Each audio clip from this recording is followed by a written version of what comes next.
برای من فقط رابطه ساده مهم بود. چی رابطه ساده؟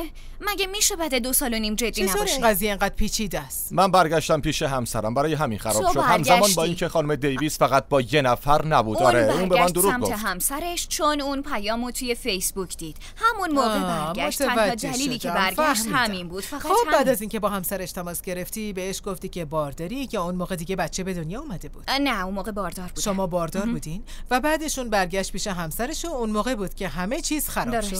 خب اون اصلا پیش آبری می اومد؟ اوایل پیشش می اومد ولی الان که میخواد تست دی ان ای بدیم دیگه باهاش وقت نمیگذرونه. من پیشش میرفتم جناب قاضی. یکی از دلایلی که میخوام این کارو بکنم اینه که همش میگه بچه تو نیست، نمیخواد نگرانش باشه. اون همیشه میگه چون من همیشه همین حرفا رو به من میزنه. نه این حرفا که الان میزنه درست نیست. نه پس چرا نگم؟ نه وقتی میخوایم راجبش حرف بزنیم اون میذاره میره. نه وقتی حرفش میشه دلم نمیخواد راجبش جر و بحث کنم، چون یه سری مسائل کوچیک و بی اهمیت رو پیش میکشه. با وجود تمام اینا من سعی کردم حضور داشته باشم و همیشه هم بودم. پس شما با آبری وقت میگذرونید؟ نه نمیگذرونید. اوایلش چی کارو میکرد؟ اوایلش میرفت. درسته اوایلش. ولی الان اون تقریبا 2 سالشه. درسته. آره.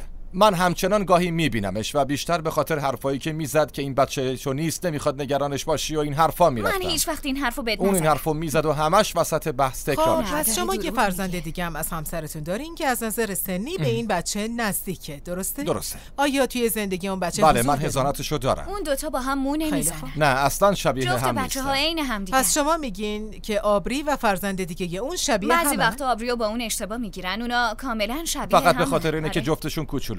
خب بگین چرا از آبری دور شدین؟ شما گفتین اوایل در زندگیش حضور داشتین. به خاطر اینه که خب اون تازه به دنیا اومده بود و من نمیخواستم از مسئولیتم فرار کنم خانم قاضی. من ازش فاصله گرفتم چون خانم دیویس میگفت نمیخواد نگرانش باشی و وقتی بحثمون بالا میگرفت میگفت این بچه تو نیست و نمیخواد نگرانش باشی. همش همینا رو میگفت. بچه شما نیست. همش همینا رو میگفت. اون میگفت نمیخواد اونجا باشم وقتی وسط دعوا نمیخواد نگرانش باشی، ولی من هیچ وقت نگفتم اون بچه تو نیست. نه. حقیقت اینجاست که شما میخواین خانواده‌تون برگردن. بله درسته. و به نظر میاد به طور خواسته یا ناخواسته از این بچه فاصله گرفتین، چون میخواین خانواده‌تون رو برگردونین.